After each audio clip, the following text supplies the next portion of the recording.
Sí, señores, y así anduvo el mundo con Rafael Díaz, un compendio de las más relevantes noticias en términos internacionales. Bajamos aquí al estudio de Levántate New York y vamos a dar inicio a este primer diálogo matutino de este día viernes, como siempre, un espacio, una parte esencial del espacio en el que traemos gente importante que tiene cosa importante que informar y que comunicar a la comunidad. En el día de hoy, primer vicepresidente de la Federación Dominicana de Medicina Deportiva, es catedrático de la Universidad Autónoma de Santo Domingo, evidentemente es especialista en medicina deportiva y actividad física en la República Dominicana. Damos las más cordiales bienvenidas al doctor Elías Otoniel Pérez. Bienvenido al espacio, doctor, ¿cómo está?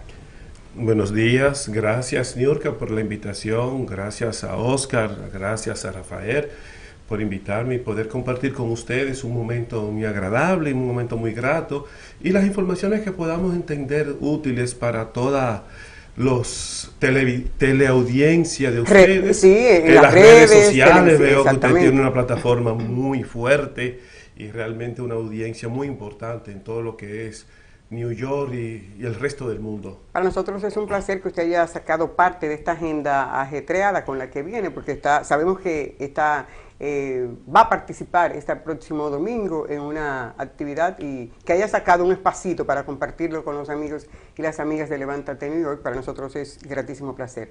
Iniciemos por ahí, doctor. En la República Dominicana, vamos a describir primero qué es la medicina deportiva. La medicina deportiva es una especialidad médica que se dedica a acompañar al entrenador, podríamos decirlo así, a acompañar al entrenador o a los entrenadores para lograr desde un punto de vista el mejor rendimiento de los atletas. Pero realmente la medicina deportiva tiene que ver con todo lo que sea actividad física. Una de las definiciones dice, estudia el efecto del ejercicio, el deporte y toda la actividad física en general sobre el ser humano. No importa a qué se dedique el ser humano. Por ejemplo, el hecho de nosotros estar sentados acá, ya eso es una actividad. Entonces, un médico deportivo tendría que ver cómo las secretarias, los oficinistas que duran mucho tiempo sentados, cuál es la actividad física que tienen que hacer para ellos mantener su salud. Porque el hecho de tú pasar mucho tiempo sentado afecta tu salud. Entonces ya un médico deportivo te haría las recomendaciones. Bueno, cuando tú te pares de ahí, o cada cierto tiempo, cada 1 hora, cada 2 horas, te paras, haces 5 minutos de ejercicio para mejorar la circulación o para mejorar alguna condición o padecimiento que tú tengas, entonces debes hacer esto. O sea, vamos desde ese punto, nos iríamos al otro extremo, que serían los deportes de alto rendimiento. Entonces, los deportes de alto rendimiento como un entrenamiento que un entrenador le aplique a un deportista si está logrando los efectos que ese entrenador busca. Si está mejorando su fuerza, si está mejorando su velocidad, si está mejorando su resistencia. Entonces, con diferentes pruebas y métodos que existen en la medicina deportiva, el médico deportivo le dice al entrenador, mira, sí, esto está funcionando o no está funcionando. ¿Y cuándo surge, doctor, por ejemplo, la medicina deportiva en la República Dominicana? Porque es un término, es un concepto un poco nuevo para muchas personas. Realmente la medicina deportiva ha existido hace muchos años en República Dominicana. Yo me formé con un grupo de profesionales médicos que estábamos interesados cuando se llevó a República Dominicana a los Juegos Panamericanos en el 2003. O sea, a partir del 2000 al 2003 nos formamos un grupo, pero ya existían médicos deportivos. Recuerdo yo, que en paz descanse, muy querido por mí, tenemos al maestro doctor Roberto Antonio Reyes Corsino, Scarlett Sánchez, que también es neumóloga, que todavía, gracias a Dios, está viva. También tenemos ahora quien preside también en la federación, que es el doctor Milton Pinedo. O sea, sí ha existido, pero que son personas que se han formado fuera del país. Sí, porque países que tenían una trayectoria, una historia de... Básicamente Brasil. La mayoría de los médicos deportivos, Cuba tiene su historia, Brasil. Los que se formaron en República Dominicana, la mayoría se formaron fuera del país. Entonces, esa es la única promoción que se hizo en República Dominicana para el 2003. Y a partir de ahí nos hemos mantenido, no se ha podido hacer más. Se han hecho intentos de hacer nuevas especialidades, pero esto no ha sido posible. Entonces, la federación se ha tratado porque para hacer una especialidad se necesita acuerdos con las universidades.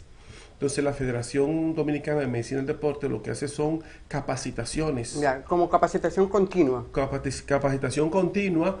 Ahora mismo, bueno, ahora el día 10 tenemos un diplomado de medicina deportiva donde tengo algunas participaciones, formando otros profesionales en la medicina deportiva, porque realmente nos hace mucha falta. Porque se necesitaría, perdón Oscar, si tú vas a ver, se necesitaría como una política deportiva en tal sentido. Sin embargo, la República Dominicana carece de una política deportiva. Se puede ser, no es contradictorio ser médico deportivo sin que haya una política, un alineamiento por parte del Estado para sustentar, mantener la medicina deportiva. Realmente la medicina, mira, nosotros nos formamos en el 2003 con un acuerdo con el Estado de la Universidad Autónoma de Santo Domingo y la Escuela de Cuba, de La Habana, Cuba. Nos formamos en el 2003 y ninguno de los que nos formamos en ese entonces, aún estando el Estado involucrado, hemos entrado a trabajar en el sistema del Estado como médicos deportivos. O sea que aún a pesar de que se hizo ese acuerdo, los que nos hicimos médicos deportivos no hemos trabajado en el Estado como tal. Hemos tenido otras áreas en las cuales hemos incursionado. Por ejemplo, yo hice salud pública, estuve trabajando en el programa de tuberculosis por muchos años, y así, pero como médico deportivo realmente no existen políticas, porque como les decía al inicio, la medicina deportiva tiene mucho más que ver mucho más allá del deporte. Sí, claro. De hecho, la medicina deportiva, si hablamos de un sistema de salud, no solamente de políticas deportivas, también en políticas de salud tendríamos incidencia, porque la OMS hace mucho que está hablando de la medicina preventiva y ahí entraríamos también nosotros a jugar un papel fundamental en el desarrollo de políticas preventivas en salud, sobre todo en aquellas enfermedades crónicas no transmisibles, la hipertensión, la diabetes, la depresión, otros trastornos mentales. Entonces hay un sinnúmero de patologías que a través de políticas preventivas de salud, en la cual se involucraría lo que es la actividad física, podríamos incidir que es donde más dinero se está perdiendo en el sector salud. Mantener políticas para los envejecientes, programas para los envejecientes, si nosotros iniciamos programas, las personas pueden ser autosuficientes por más tiempo.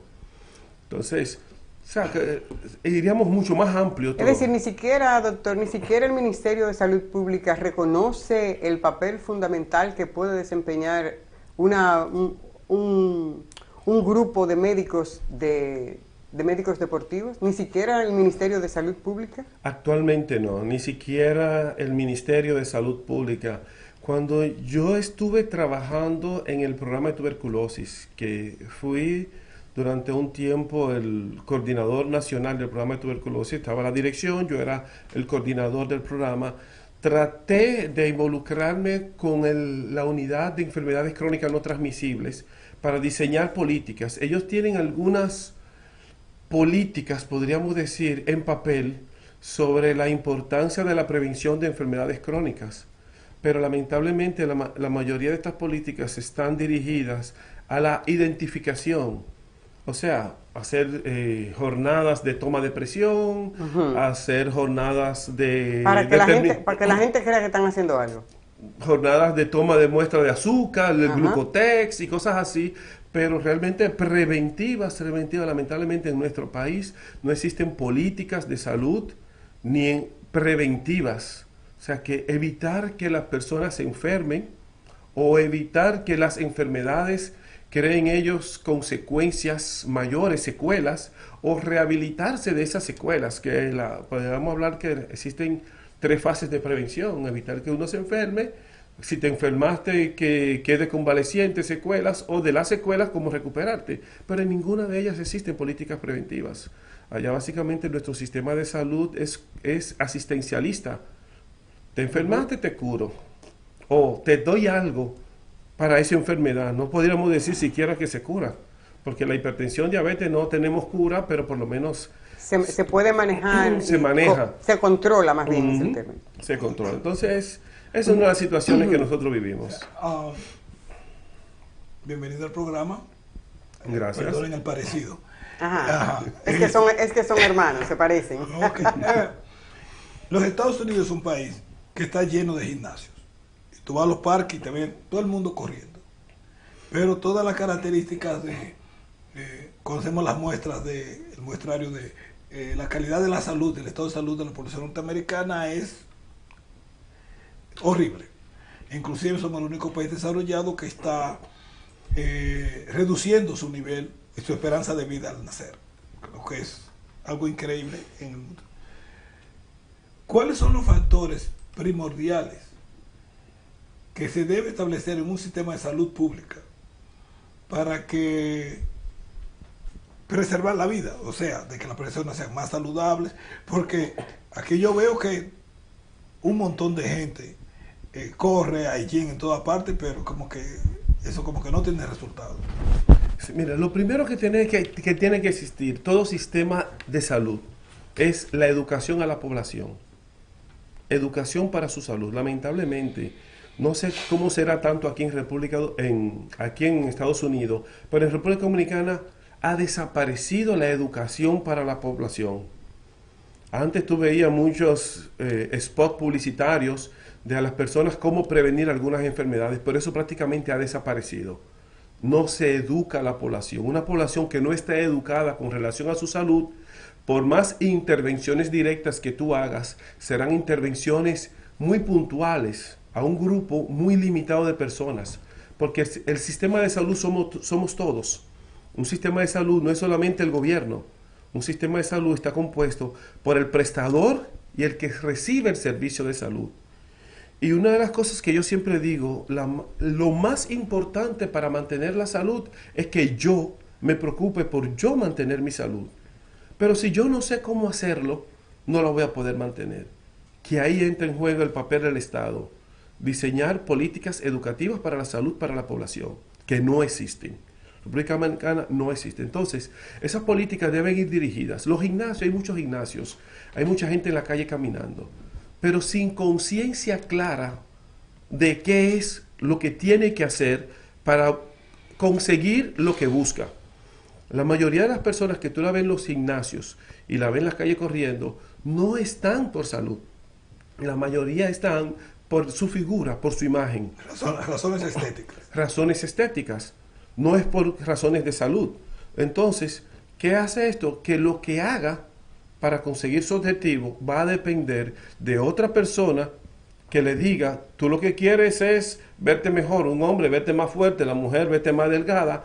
Entonces van a tomar acciones o diseñársele programas a ellos, o ellos mismos hacer programas que no van necesariamente con lo que es salud. Otro gran problema de ese gran auge del fitness a nivel mundial es que el que se incursiona nuevo en las actividades de actividad física, por lo general lo hace acompañando a otro que anteriormente estaba. No por una conciencia. No por una conciencia, quizá otro que va al gimnasio, que vamos al gimnasio, y vamos, por poner un ejemplo. Pero entonces comienza a hacer ejercicios que no están diseñados para él, porque las necesidades y requerimientos que tengo yo no son los mismos que tienes tú, Oscar, que tiene Niurka, que tiene Rafael, porque cada quien tiene particularidades muy propias, ya sea problemas de salud previamente establecidos, constitución física diferente, ¿de acuerdo? Hábitos de actividad física diferentes. ¿Y cuáles son los riesgos, doctor, de hacer ese tipo de ejercicios sin un control que usted señala? ¿Cuáles serían los riesgos? El primer riesgo sería que no va a alcanzar sus objetivos. Entonces, o muchas veces vamos a incursionar en la utilización, en gran parte, de sustancias no propias para alcanzar ese objetivo. Entonces, ya dependiendo de la sustancia, que normalmente eso lo vemos en los gimnasios, ya esas sustancias de por sí ya traen problemas.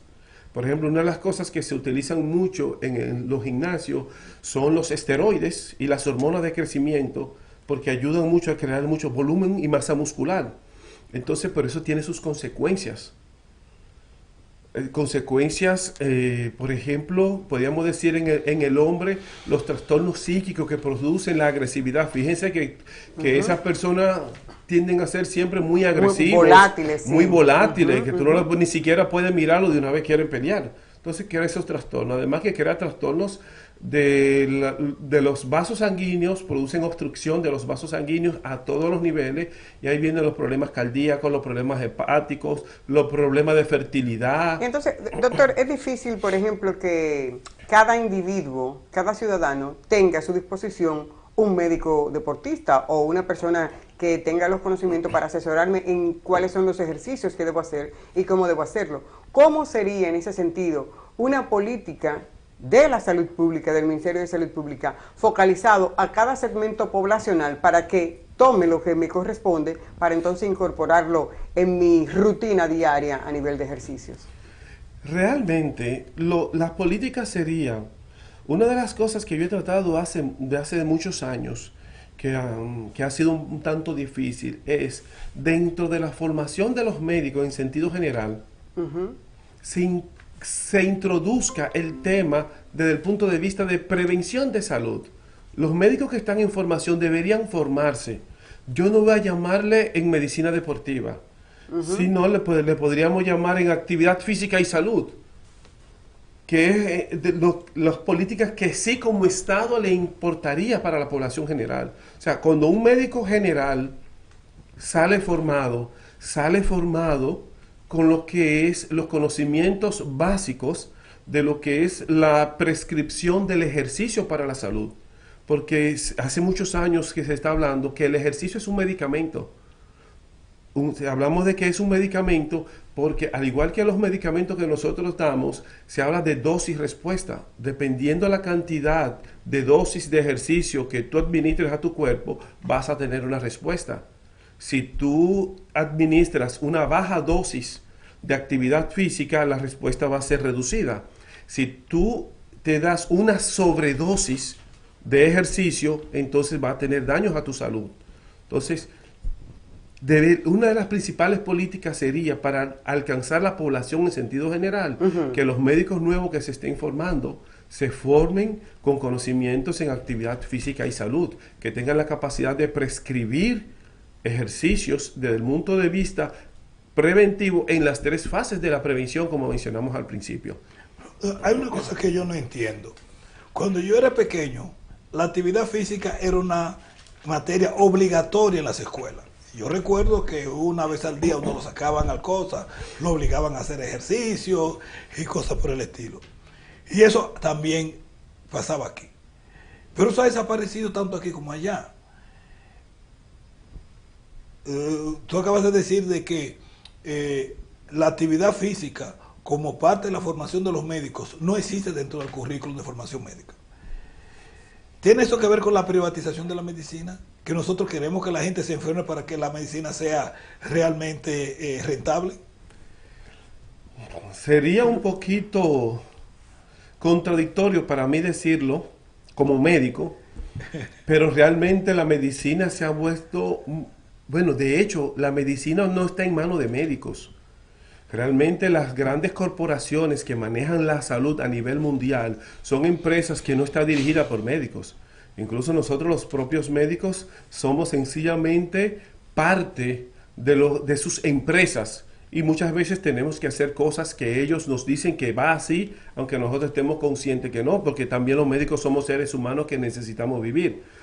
Pero realmente la medicina se ha convertido... ¿Y dónde quedó el juramento hipocrático? Bueno, pero lo que pasa es que el juramento hipocrático no dice que yo no puedo cobrar. Hipócrates cobraba por su servicio. No, está bien que cobre. Pero lo que básicamente dice el juramento hipocrático es que yo no puedo usar mis conocimientos médicos para hacer daño. Y eso lo cumplimos en la gran mayoría de los casos, ¿tú entiendes? O sea que, pero de que cobramos, cobramos. Y el juramento hipocrático, entonces ya, y de hecho, los nuevos médicos que se están formando no se hace el juramento hipocrático. Eso era antes que se hacía el juramento, cuando se formaban los médicos, pero ya no. La universidad te gradúa con el paquete de profesionales de todas las carreras, de todas las carreras médico. Ya. O sea que solo te distingue el birrete y la toga. Exacto. Es difícil la situación. Y entonces, ¿qué significa entonces la rehabilitación dentro de lo que es la medicina deportiva? Bueno, la rehabilitación ya es otra especialidad.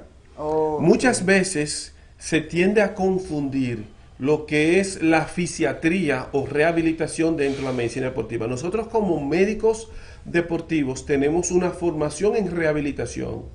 Nosotros hacemos un año de rehabilitación como médico deportivo, porque eso es parte de, porque yo como médico deportivo que tengo que preocuparme por la salud de mi atleta, tengo que saber cómo rehabilitarlo. En el caso porque los atletas son los más propensos a sufrir lesiones, Ujú.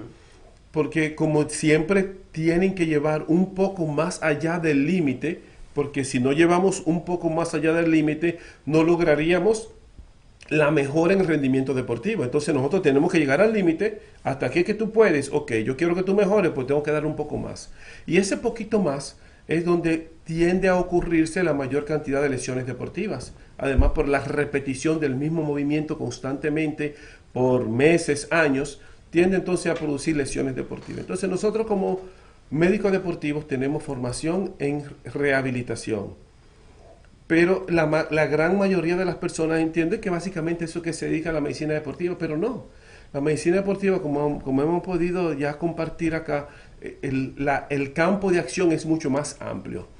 Dentro de la formación que yo le doy a mis estudiantes en la Universidad Autónoma de Santo Domingo, nosotros hablamos que la medicina deportiva trabaja básicamente en 4 campos.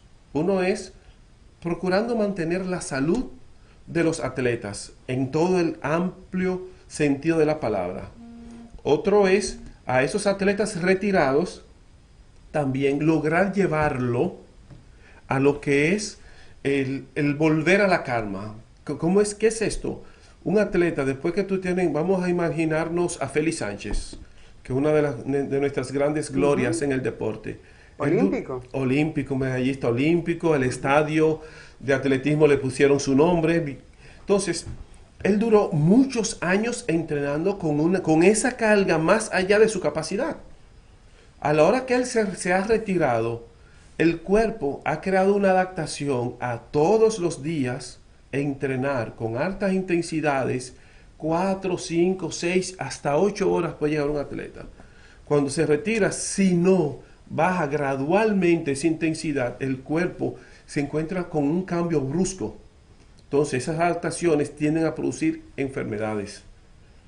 Y eso es lo que tratamos de hacer también en medicina deportiva, crear esos reacondicionamientos a la vida normal de esos atletas retirados.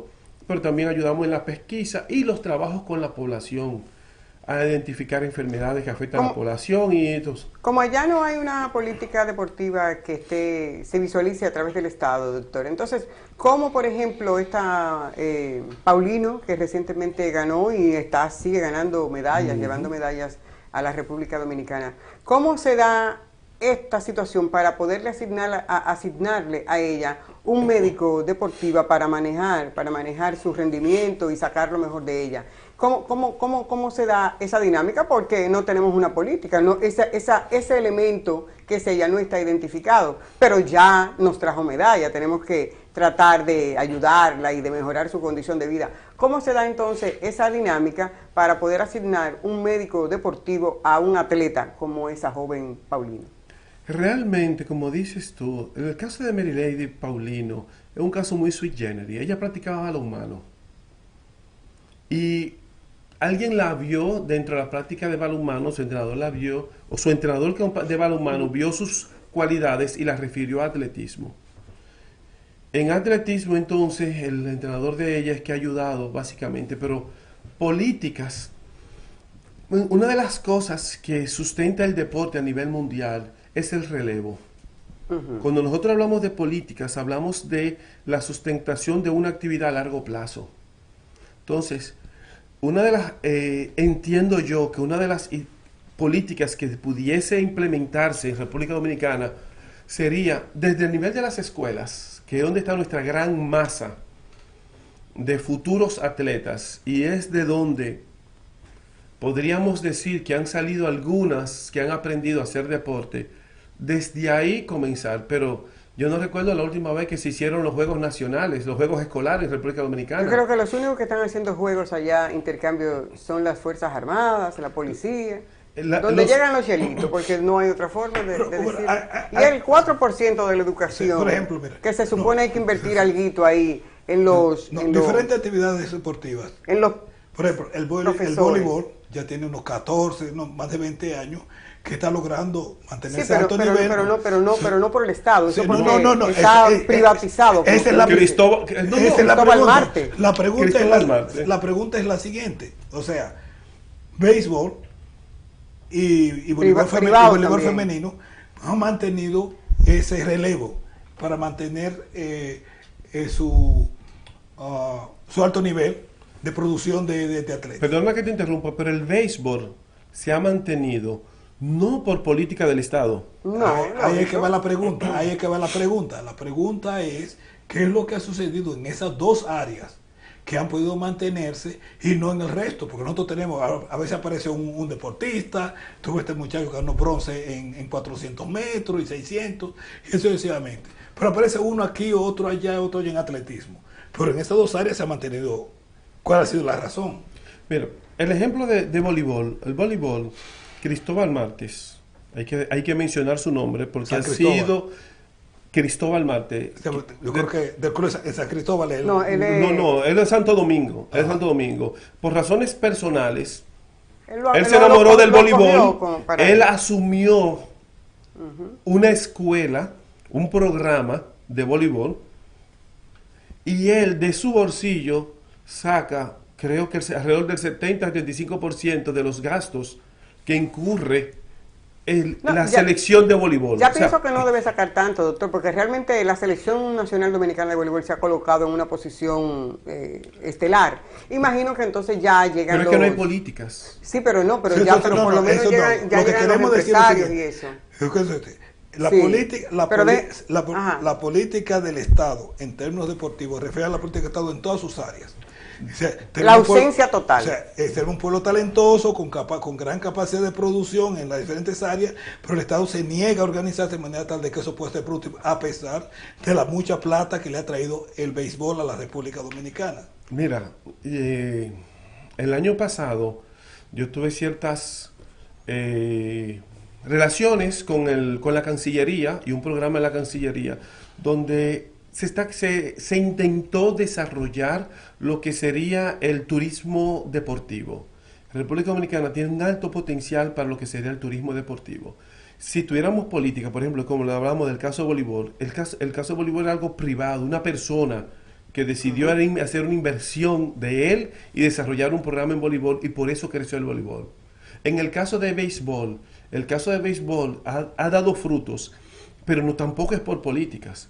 Es porque los padres y niños practican béisbol, invierten de su bolsillo porque quieren que lo filmen en Grandes Ligas. Es una inversión. Claro, es una inversión. Entonces, fíjate el béisbol, hemos mantenido el béisbol porque se ha masificado, pero fíjate que cuando hablamos de béisbol en representación del país, ¿en qué posición quedó béisbol en los Juegos Panamericanos de 2003? ¿En qué posición ha quedado el béisbol? No hay incentivo. ¿En qué posición ha quedado el béisbol en los Juegos, en la cadena olímpica? De todos los clásicos de béisbol que se ha hecho, ganó uno. ¿Por qué? Porque esos grandes atletas que hemos tenido en béisbol vienen a Estados Unidos. Porque ese es el objetivo de los que hacen béisbol. Y de hecho, muy pocos de ellos invierten en la República Dominicana y en los jóvenes y en la niñez. Exceptuando algunos casos que dan clínicas deportivas, la gran mayoría lo que hace es hacer otra cosa. La mayor inversión del béisbol. Pero yo lo que pregunto, doctor, perdón, Oscar, ¿dónde está el 4% de la educación de la República Dominicana que tiene que desarrollar y llevar a las escuelas, como bien decía Oscar, el asunto de los profesores de educación física, los profesores, incluso en las escuelas, aunque no te toque una, pero por lo menos que usted tenga 10 escuelas a su cargo, como médico deportivo, ¿dónde está ese 4%? ¿En qué se invierte? Y además, ¿qué hace la Federación de Médicos Deportivos y a través de la Federación Olímpica para justamente romper ese esquema que tenemos? Nuestros muchachos no hacen nada más allá del grupito que puede llegar al voleibol, que es una empresa privada, como ya lo dijimos, independientemente de que dé gloria nacional, pero hay que reconocerlo. Lo propio con el béisbol. Es un grupito y ahí, sin embargo, el Estado Dominicano, cuando hay que restaurarle los estadios, aporta ese dinero. Entonces, la contradicción, ¿qué hacemos desde la Federación de Médicos Deportivos y qué hacemos también a través de la Federación Dominicana? Porque el asunto es que la Federación Olímpica, lamentablemente, aunque no se quiera, es casi personal, según uno escucha lo que se dice de allá hacia acá.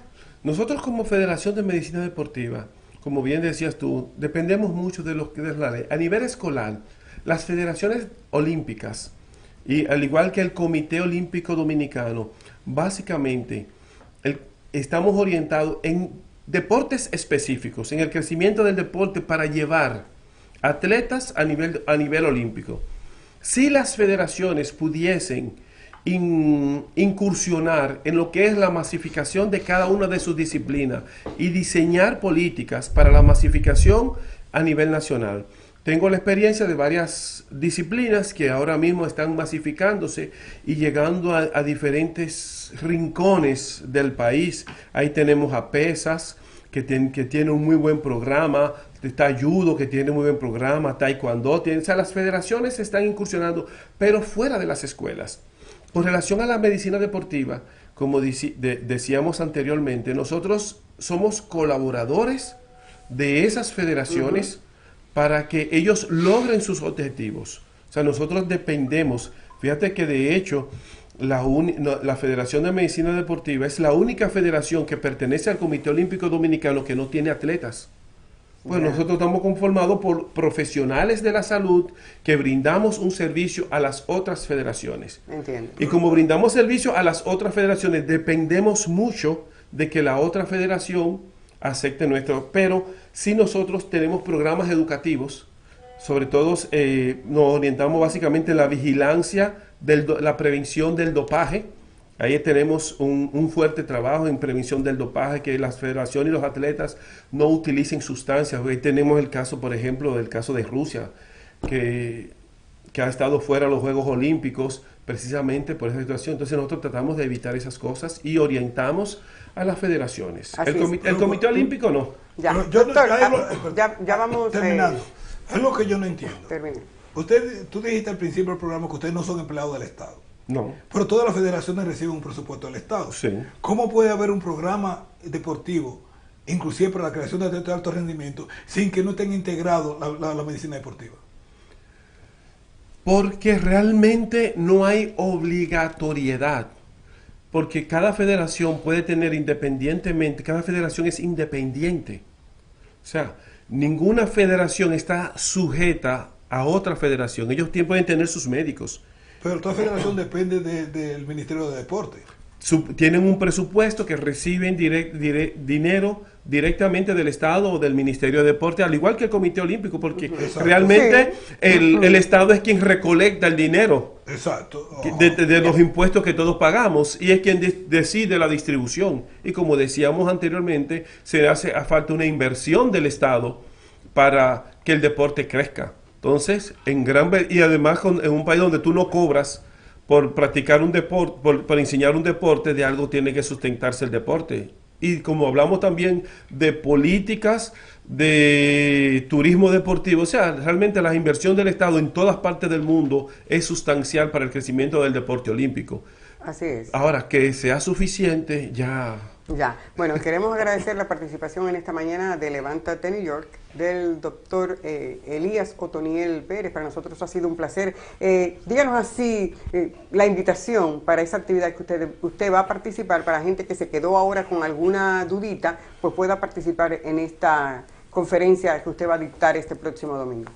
Sí, realmente yo he sido invitado por el doctor Arismendi Restituyo y la Asociación Hispana de Profesionales de la Salud, que ellos tienen su congreso médico anual en el hospital Montefiore. el Montefiore, Hospital Montefiore en el Bronx. Entonces estaremos dictando una conferencia con relación a lo que es la rehabilitación mediante el ejercicio físico a los pacientes sobrevivientes del COVID. Como ustedes saben, el COVID ahora ha dejado a unas personas con muchas secuelas respiratorias, cardíacas, cardiovasculares, emocionales, mentales. Entonces vamos a dictar una conferencia en la cual estamos dando una recomendación sobre el diseño de programas para ayudar a rehabilitar a las personas que han sobrevivido al COVID y que han quedado con secuelas. Y estaremos ahí, queremos invitar a toda la población de New York que nos puedan acompañar. Pueden entrar a la página de la Asociación Hispana de Profesionales de la Salud, ahí están los requisitos, cómo inscribirse, y será un congreso muy interesante, desde las 8 de la mañana hasta las 4 de la tarde, muy interesante, unos temas muy buenos. Así es, ahí vamos a estar en primera línea, sentaditos, escuchando esta conferencia del doctor Elías Otoniel Pérez, y nos ha acompañado en este tiempo, en esta mañana de Levántate New York. Vamos a invitarle a los amigos para que veamos una panorámica de las últimas noticias acaecidas en la República Dominicana. Y justamente tenemos una voz oficial, una voz autorizada, Miguel Ángel Herrera, en exclusiva. Veamos.